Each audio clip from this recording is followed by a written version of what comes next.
പ്രിയപ്പെട്ട രക്ഷിതാക്കളെ, ഈ വീഡിയോയിലൂടെ നമ്മൾ പരിചയപ്പെടുത്തുന്നത് പാദവാർഷിക പരീക്ഷ 2ാം ക്ലാസ് ദുറൂസുൽ ഇഹ്സാൻ കുട്ടികളെ പഠിപ്പിക്കുമ്പോൾ പ്രധാനമായും എന്തൊക്കെ കാര്യങ്ങൾ നമ്മൾ ശ്രദ്ധിക്കേണ്ടി വരും, എത്ര പാഠങ്ങൾ പരീക്ഷയ്ക്ക് വേണ്ടി കുട്ടികളെ പഠിപ്പിക്കണം, ഏതു രൂപത്തിലൊക്കെയാണ് ചോദ്യങ്ങൾ വരിക എന്നീ വിഷയങ്ങളൊക്കെ ഉൾപ്പെടുത്തിയ നല്ലൊരു വീഡിയോ ആണ്. മുഴുവനായി തന്നെ കാണുകയും കുട്ടികളെ പഠിപ്പിക്കുകയും ചെയ്യുക. നല്ല മാർക്ക് കുട്ടികൾക്ക് നേടിയെടുക്കാൻ കഴിയും. പ്രധാന വിഷയങ്ങൾ പറയുന്നതിന് മുമ്പ് ആദ്യം നമുക്ക് മോഡൽ ചോദ്യപേപ്പർ ഒന്ന് വായിച്ചു നോക്കാം. സാധാരണയുള്ളതുപോലെ തന്നെ ഒന്നാമത്തെ ചോദ്യം നിങ്ങൾക്ക് കാണാം, യോജിപ്പിക്കാം എന്നതാണ്. 6 ചോദ്യങ്ങൾ വരുന്നുണ്ട്. 6 ചോദ്യങ്ങൾക്കുള്ള ഉത്തരം ഇടതുഭാഗത്ത് കള്ളിയിലാക്കി കൊടുത്തിട്ടുണ്ട്. ഓരോ ചോദ്യങ്ങളും കുട്ടികളോട് നന്നായി വായിച്ചു നോക്കാൻ പറയുക. ഉത്തരം ഉറപ്പ് വരുത്തിയ ശേഷം മാത്രം എഴുതാൻ വേണ്ടി പറയുക. അങ്ങോട്ടും ഇങ്ങോട്ടൊക്കെ ചെറിയ ചെറിയ സംശയങ്ങളുള്ള ചോദ്യങ്ങളായിരിക്കും. ആലോചിക്കാതെ എഴുതിപ്പോയാൽ തെറ്റിപ്പോകും. ഒന്നാമത്തത്, നാം സ്വതക്ക നൽകുമ്പോൾ പറയണം. എന്താണ് നമ്മൾ സ്വതക്ക നൽകുമ്പോൾ പറയേണ്ടത്? ബിസ്മില്ലാഹിർ റഹ്മാനിർ റഹീം. സ്വതക്ക നൽകുമ്പോൾ മാത്രമല്ല, മറ്റു വിഷയങ്ങളൊക്കെ നമ്മുടെ പാഠത്തിൽ പറഞ്ഞിട്ടുണ്ട്. നന്നായി വായിക്കുക. പാഠത്തിൽ പറയാത്ത വേറെയും കുറേ ഉണ്ട്. അപ്പോൾ എല്ലാ നല്ല കാര്യത്തിൻ്റെയും തുടക്കത്തിൽ നമ്മൾ ബിസ്മിച്ച് പറയണം. അങ്ങനെ പറഞ്ഞ് ശീലിക്കുകയും വേണം. അപ്പോൾ പാഠത്തിൽ പറഞ്ഞതാണ്, സ്വതക്ക നൽകുമ്പോൾ നമ്മൾ ബിസ്മില്ലാഹിർ റഹ്മാനിർ റഹീം പറയണമെന്ന് പാഠത്തിൽ പറഞ്ഞതാണ്. അപ്പോൾ അത് നോക്കിയിട്ട് നല്ല വൃത്തിക്ക് എഴുതുക, മാറിപ്പോകരുത്.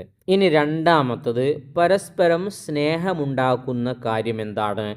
പാഠത്തിൽ പഠിച്ചതാണ് സലാം വ്യാപിപ്പിക്കൽ. നമ്മൾ കാണുന്ന മുസ്ലിമീങ്ങളായ ആളുകളോടൊക്കെ സലാം പറയുന്നതിലൂടെ അവരും നമ്മളും തമ്മിലുള്ള സ്നേഹം കൂടും. പൊതുവെ നമ്മൾ സ്നേഹമുള്ള ആളുകളായി മാറുകയും ചെയ്യും. കാരണം സലാം പറഞ്ഞ് ശീലിക്കുക എന്ന് പറയുന്നത് വളരെ നല്ല കാര്യമാണ്.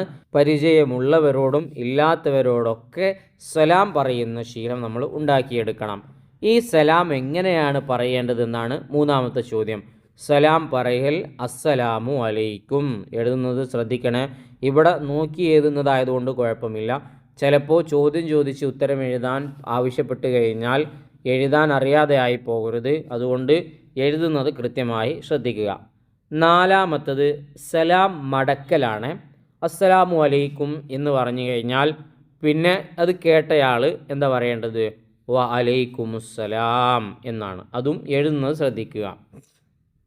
ഇനി അഞ്ചാമത്തത്, നബിയുടെ ഉപ്പയുടെ പേരാണ്. നബിയുടെ ഉപ്പയുടെ പേര് അത് നമ്മൾ 1ാം ക്ലാസ്സിൽ നിന്നേ പഠിച്ചതാണ്. നബിയുടെ ഉപ്പ അബ്ദുള്ള.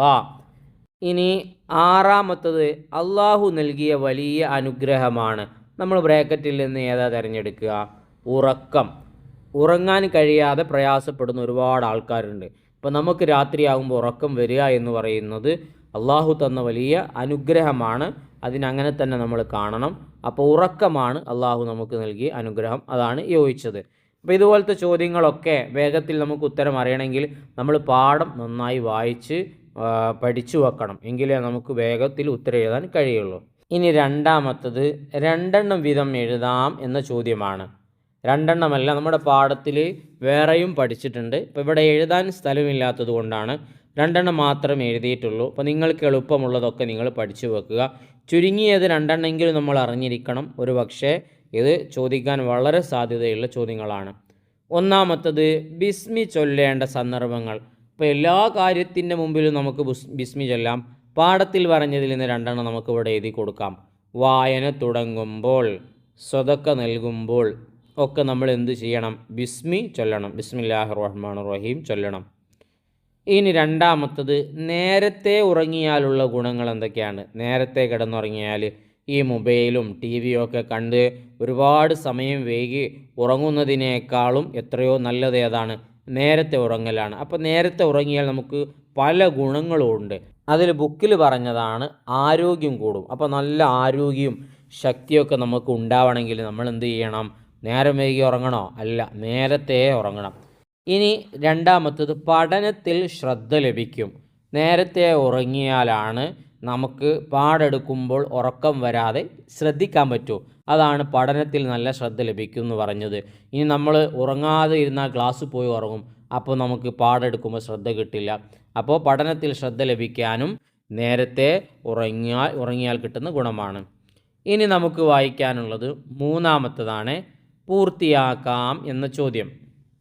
അതിൽ ഒന്നാമത്തതൊക്കെ നമുക്കറിയുന്നത് തന്നെയാണ്. ഒന്നാമത്തത് ബിസ്മി പറഞ്ഞ് തുടങ്ങുക നാം, ബറക്കത്തേറെ നേടുക നാം. അത് നമ്മൾ പുസ്തകത്തിൽ പഠിച്ചൊരു കവിതയാണ്. ആ കവിത ഒക്കെ നമ്മൾ പഠിച്ചു വെക്കുക. ഒരു പക്ഷേ ഇതുപോലെ ചോദിച്ചു കഴിഞ്ഞാൽ നമുക്ക് കിട്ടുന്ന 50 മാർക്ക് മിസ്സായി പോകും. അതുകൊണ്ട് പാട്ടൊക്കെ പാടി പഠിച്ചു വെക്കുക. രണ്ടാമത്തത് ബിസ്മി കൊണ്ട് തുടങ്ങിയാൽ പിശാജ് ഡാഷ്, പിശാജ് എന്താവും? അകന്നു പോകും. പിശാജ് അകന്നു പോകും. ഇനി മൂന്നാമത്തത് നിങ്ങൾ മുഅ്മിനാവാതെ സ്വർഗത്തിൽ കടക്കുകയില്ല എന്ന് നബി സല്ലല്ലാഹു അലൈഹി വസല്ലം പറഞ്ഞതല്ലേ. നിങ്ങൾ മുഅ്മിനാവാതെ സ്വർഗത്തിൽ കടക്കുകയില്ല എന്നാണ് പുസ്തകത്തിലുള്ളത്. അപ്പോൾ അത് തന്നെ എഴുതി കൊടുക്കണം. ഇനി നാലാമത്തത് മാതാപിതാക്കൾക്ക് വേണ്ടി നാം ദുആ ചെയ്യണം. കാരണം ഉമ്മ നമ്മളെ കഷ്ടപ്പെട്ട് പോറ്റി വളർത്തുന്നു. ഉപ്പ നമുക്കുള്ള ആവശ്യമുള്ള സാധനങ്ങളൊക്കെ വാങ്ങിത്തരാൻ വേണ്ടി കഷ്ടപ്പെട്ട് ജോലി ചെയ്യുന്നു. അപ്പോൾ ഒരുപാട് കഷ്ടപ്പെട്ട് നമ്മളെ വളർത്തുന്നവരാണ് മാതാപിതാക്കൾ. അതുകൊണ്ട് നമ്മൾ അവർക്ക് വേണ്ടി നല്ലോണം ദുആ ചെയ്യണം. ഇനി അഞ്ചാമത്തത് നമുക്ക് വേണ്ടി കഷ്ടപ്പെട്ട് ജോലി ചെയ്യുന്നതാരാണ്? ഉപ്പയാണ്. ഇപ്പോൾ ഈ വായിച്ച ചോദ്യങ്ങൾക്കുള്ള ഉത്തരങ്ങളൊക്കെ നമുക്കറിയുന്നതാണല്ലേ, നല്ലോണം അറിയുന്നതാണ്, എല്ലാ കുട്ടികൾക്കും അറിയുന്നതാണ്. എഴുതാൻ അറിയോ എന്നൊന്ന് നിങ്ങളൊന്ന് എഴുതി നോക്കൂ കേട്ടോ. സ്വന്തമായിട്ടൊന്ന് എഴുതി നോക്കൂ കേട്ടാ. ഉപ്പയാണ് എന്ന് ദുആ ചെയ്യണം, അതുപോലെ തന്നെ കടക്കുകയില്ല എന്നൊക്കെ നമുക്കറിയും. പക്ഷെ അത് എഴുതുന്നത് ശരിയാണോ എന്നൊന്ന് ഉറപ്പ് വരുത്തുക. എന്നിട്ട് നമുക്ക് അടുത്ത ചോദ്യം വായിക്കാം. ഉത്തരം എഴുതാം എന്ന ചോദ്യമാണ്. 3 പ്രധാന ചോദ്യങ്ങളുണ്ട്, എളുപ്പമുള്ളതാണ്. നമുക്കൊന്ന് വായിച്ചു നോക്കാം. ഒന്നാമത്തത് നല്ല കാര്യങ്ങൾ തുടങ്ങുമ്പോൾ പറയണം എന്ത് നല്ല കാര്യമാണെങ്കിലും, വായിക്കുകയാണെങ്കിലും, കിടക്കുകയാണെങ്കിലും, എഴുതുകയാണെങ്കിലും, ഇരിക്കുകയാണെങ്കിലും, വെള്ളം കുടിക്കുകയാണെങ്കിലും, ഭക്ഷണം കഴിക്കുകയാണെങ്കിലും, എല്ലാ നല്ല കാര്യത്തിന് മുമ്പിലും നമ്മൾ ബിസ്മില്ലാഹിർ റഹ്മാനിർ റഹീം എന്ന് പറഞ്ഞ് ശീലിക്കണം. എഴുതുന്നത് അറിയുന്നുണ്ടോ നോക്കണേ. രണ്ടാമത്തത് അള്ളാഹു നമ്മളെ ഇഷ്ടപ്പെടും എപ്പോൾ? അള്ളാഹു നമ്മളെപ്പോഴാണ് ഇഷ്ടപ്പെടുക? മാതാപിതാക്കൾ നമ്മെ ഇഷ്ടപ്പെട്ടാൽ. നമ്മുടെ ഉപ്പയും ഉമ്മയും നമ്മളെ ഇഷ്ടപ്പെട്ട് കഴിഞ്ഞാൽ അള്ളാഹുവും ഇഷ്ടപ്പെടും. കാരണം നമ്മുടെ ഉപ്പയും ഉമ്മയും ഇഷ്ടപ്പെടുന്നത് എന്തുകൊണ്ടാണ്? നമ്മൾ നല്ല കുട്ടികളായതുകൊണ്ടാണ്. നല്ല കുട്ടികളൊക്കെ അള്ളാഹു ഇഷ്ടപ്പെടും. അതാണ് മാതാപിതാക്കൾ നമ്മളെ ഇഷ്ടപ്പെട്ടാൽ അള്ളാഹു നമ്മളെ ഇഷ്ടപ്പെടും. അപ്പോൾ അതുകൊണ്ട് മാതാപിതാക്കളുടെ ഇഷ്ടമുള്ള മക്കളായി നമ്മൾ വളരണം. അള്ളാഹു തൗഫീക്ക് നൽകട്ടെ, ആമീൻ. മൂന്നാമത്തത് പഠനത്തിൽ ശ്രദ്ധ കുറയും എപ്പോഴാണ് നമുക്ക് പഠനത്തിൽ, ക്ലാസ്സിൽ, സ്കൂളിലൊക്കെ ശ്രദ്ധ കിട്ടാതിരിക്കുന്നത്? വൈകി ഉറങ്ങിയാലാണ്. നമ്മളിങ്ങനെ വൈകി മൊബൈൽ, ടി വി ഒക്കെ നോക്കിയിരുന്ന് വൈകിയാൽ പിന്നെ നമുക്ക് ഉറക്ക് സ്കൂളിൽ നിന്നും അതുപോലെ തന്നെ മദ്രസയിൽ നിന്നൊക്കെ വരും. അപ്പോൾ എടുക്കുന്ന ക്ലാസ് നമുക്ക് ശ്രദ്ധിക്കാൻ കഴിയില്ല. അതുകൊണ്ട് പഠനത്തിൽ ശ്രദ്ധ കുറയും. അപ്പോൾ വൈകി ഉറങ്ങരുത്, നേരത്തെ ഉറങ്ങണം. ഇനി നമുക്ക് അർത്ഥം എഴുതാം എന്നുള്ളതിൽ വായിക്കാം. അതിൽ ഒരു ചോദ്യമുണ്ട്. ഒന്നാമത്തത് റിളർ റബ്ബി ഫി റിളൽ വാലിദൈൻ. എന്താണ് അതിൻ്റെ അർത്ഥം? റബ്ബിൻ്റെ തൃപ്തി മാതാപിതാക്കളുടെ തൃപ്തിയിലാണ്. എന്താണ്? റബ്ബിൻ്റെ തൃപ്തി. അപ്പോൾ റബ്ബ് നമ്മളെ തൃപ്തിപ്പെടണമെങ്കിൽ മാതാപിതാക്കളുടെ തൃപ്തി നമുക്ക് വേണം. മാതാപിതാക്കളുടെ തൃപ്തിയിലാണ് റബ്ബിൻ്റെ തൃപ്തി. ഇതിൻ്റെ അർത്ഥവും അറബിയും പഠിച്ചു വെക്കണം. ചിലപ്പോൾ അർത്ഥം കൊടുക്കും, അറബി എഴുതാൻ പറയും. ചിലപ്പോൾ അറബി കൊടുക്കും, അർത്ഥം എഴുതാൻ പറയും. രണ്ടാണെങ്കിലും നമുക്ക് അറിഞ്ഞിരിക്കണം. ഇനി പൂരിപ്പിക്കാം എന്ന ഇമ്പോർട്ടൻ്റ് ആയിട്ടുള്ള ഒരു ചോദ്യം.